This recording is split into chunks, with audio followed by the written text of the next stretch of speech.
Hello, Houston Texans Empire.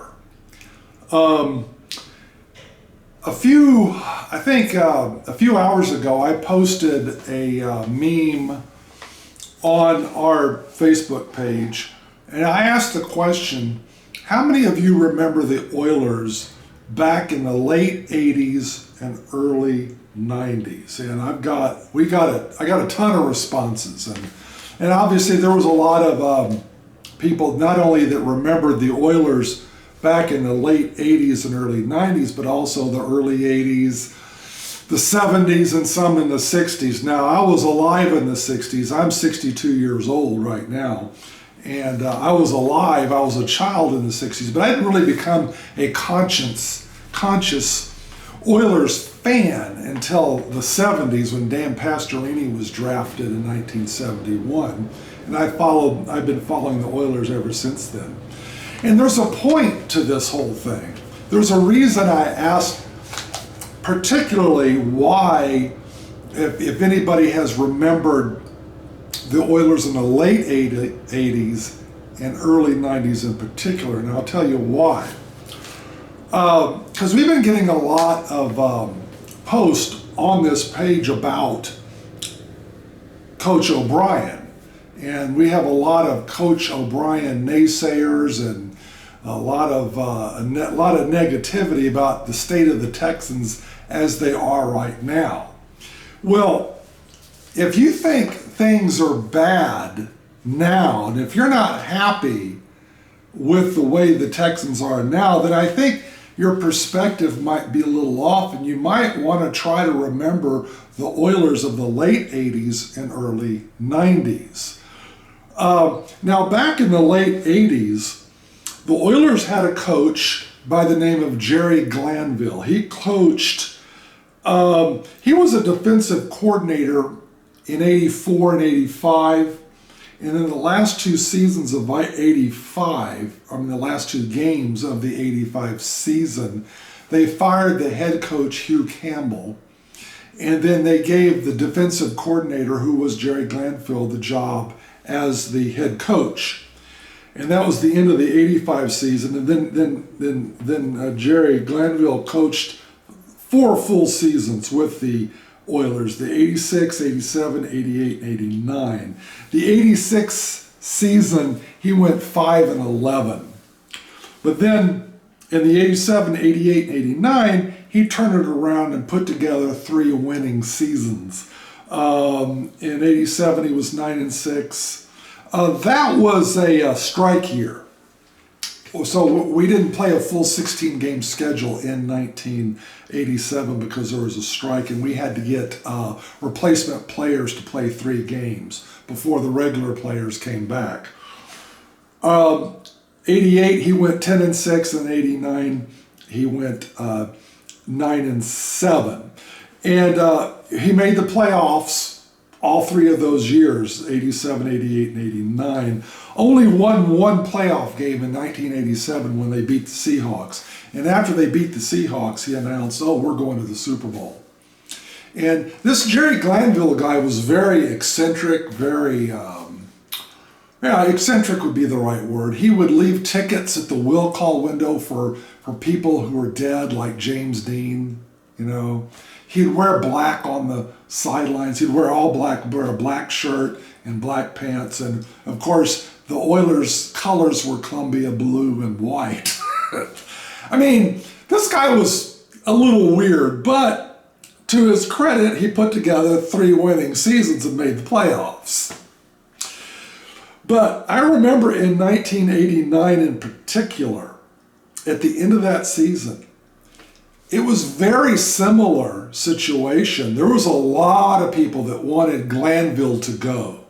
They said, get rid of him. And a lot of Oiler fans did not like Glanville because of his eccentricities about him. And then there were some that argued, he is winning, and we're making the playoffs, even though his playoff record was only 1 win, 3 losses. We never got deep into the playoffs with Glanville. But a lot of people were against Glanville. Now, at the end of the 1989 season, I can't remember exactly how it worked, but I think either Glanville's contract was up and it expired at the end of the 89 season, or Glanville wanted a contract extension, or he wanted some additional powers as head coach, something like that. But the bottom line, him and Bud Adams could not agree to terms. And so Jerry Glanville went they went separate ways. And after that, the next season, Jerry Glanville went to coach for the Atlanta Falcons. Now, during the time Jerry Glanville was the coach of the Houston Oilers, Jack Pardee was the head coach of the University of Houston Cougars. And that team was doing quite well during that time. They made bowl games. The quarterback, Andre Ware, won the Heisman Trophy. They were using the run and shoot offense and really getting after it. And so everybody wanted Glanville to go, and they wanted Jack Pardee. They said, oh, we want Jack Pardee to be the head coach of the Houston Oilers. Well, guess what? That's what happened. So Jerry Glanville left the Houston Oilers with a record of 33 wins, 2 losses, with a winning percentage of 50.8%, and a playoff record of 1 win, 3 losses. So we get Jack Pardee. And Jack Pardee was going to install the run and shoot offense full time. We were doing, when Glanville was coaching the Oilers, we were already doing a partial run and shoot, but we weren't doing it all the time. We still had a tight end, but we had what is called a red gun offense, where you had 2 wide receivers on each side, 4 wide outs, and same concept, but it was not employed on a full-time basis. But when Jack Pardee came to the Oilers, we employed it on a full-time basis, and we were so excited. We thought Jack Pardee was going to take us to the Super Bowl. We thought he was the savior. We thought, oh, this is going to be great. We're going to the Super Bowl. We're going to win it all. Now, we had talent back in the late 80s, early 90s, more so in the early 90s. One thing you got to remember about the Oilers in the 80s, you got to really understand the Oilers of the 70s when Bum Phillips was coaching the Oilers in the late 70s. The Bum Phillips era, Bum believed in building the team on trades and free agency. He wasn't really a big draft guy. He wasn't into drafting guys and developing them and building your team through the draft the traditional way like most teams do. So when he saw a player that he needed, he would trade away a draft choice to get the talent that he needed right then and there, because he was for the here and now kind of guy. So in the early 80s, one of the reasons the Oilers did so poorly is because Bum's successors didn't really have a lot to work with, because they couldn't build their team on the draft and develop their players, because all the draft choices were traded away. So they had to rely on free agencies and tryouts and walk-ons and stuff like that. They just had to do the best they could.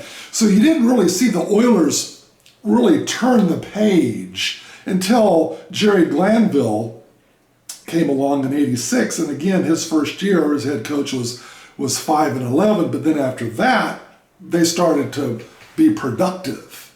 Okay, so that's when their draft choices weren't traded away, and they were able to develop and move on. And of course, Jack Pardee in the early 90s, we had a very talented football squad. Talented enough, we should have won the Super Bowl. On paper, we were that good. We just didn't have the chemistry and that it factor, But suffice it to say, Jack Pardee coached the Oilers for 5 seasons. The first 4 of his 5 seasons, we made the playoffs.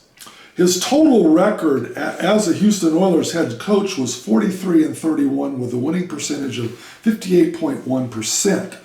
His playoff record was 1 win, 4 losses. Now that was in 92. That's the year, well, the 92 season. And of course, it was in January of 93 when we lost to the Buffalo Bills. We had like a 30-plus point lead at halftime on the Bills and should have won that game. We should have went back and prevent defense. We should have ate up some clock on offense, but the Bills came back and won. Very, very embarrassing and humiliating loss, and I remember watching that on TV, and I remember falling desperately ill. And of course, in the 93 season, of all the seasons that were the craziest and the zaniest with the Oilers, I think it was that one. A lot went on in that season. And things were crazy and zany under the Glanville era as well. I mean, this guy was, rude to reporters and just, just a real jerk. And I think that's why a lot of people wanted him gone, not so much because he was a bad head coach per se. It was a personality issue, where Jack Pardee was just the opposite. He was so bland and, who am I, why am I here? But in the 93 season in particular, after that embarrassing, humiliating loss to the Buffalo Bills, Bud Adams decided to go over Jack Pardee's head, go around Jack Pardee, and hire Buddy Ryan to be the defensive coordinator. And Jim Eddy, the defensive coordinator during the Bills game and prior, was fired, and some of the other defensive coaches were fired, and they replaced him with with Buddy Ryan. Buddy Ryan. Now, Buddy Ryan was a very eccentric fellow himself, and did not like the run and shoot offense. So there was a lot of drama, a lot of zaniness going on there, and Jack Pardee looked like he was totally out of control of that whole situation. But ironically, the team, their regular season records was 12 wins and 4 losses. But they lost to the Kansas City Chiefs in the first round of the playoffs. And then the next year, in 94 season, Jack Pardee coached 10 games with a record of 1 win, 9 losses, and then finally he got fired, and then Jeff Fisher took over and coached the remaining 6 games of the season. The reason I'm reminding you of this is because, Texans fan, you need to be thankful that we have the ownership that we have. The late Bob McNair was a class guy. He ran the organization with class. Cal McNair is a classy guy. You're not having the zany problems with Bill O'Brien that we did with Jerry Glanville, and the opposite of Pardee, where he was just like in outer space. We don't have that drama going on that we had back in the late 80s and early 90s. The things got so zany in the 90s, we called the Houston Oilers the Adams family. You need to remember Bud Adams. This guy was an asshole. I mean, this guy was a jerk. You ought to be glad this guy left Houston and Bob McNair came and gave us another NFL team. So when I read all these posts about firing O'Brien and complaining about the Texans, we ought to be thankful for what we have. I'm thankful that we don't have what we had with the Oilers back in the late 80s and early 90s. So that's the reason I posted this meme, is to give you guys some perspective on things. Is the Houston Texans perfect? By all means, no. Do we have areas that we need to improve? Yes. Is Bill O'Brien the perfect coach? No. But could he be better? Yes. Could he win us a Super Bowl? It's possible. Okay? So let's not jump ship yet. Let's not throw O'Brien under the bus just yet. If there's a total meltdown like we had back in 2013 when we went 2-14 like under the Kubiak's last era, if there's a total meltdown, well then of course we should fire O'Brien. But long as he can keep us afloat, keep his composure, keep us together, I think we ought to give him a chance. Anyway, that's basically all I had to say. Thank you for listening, and let's have a good season. Ciao.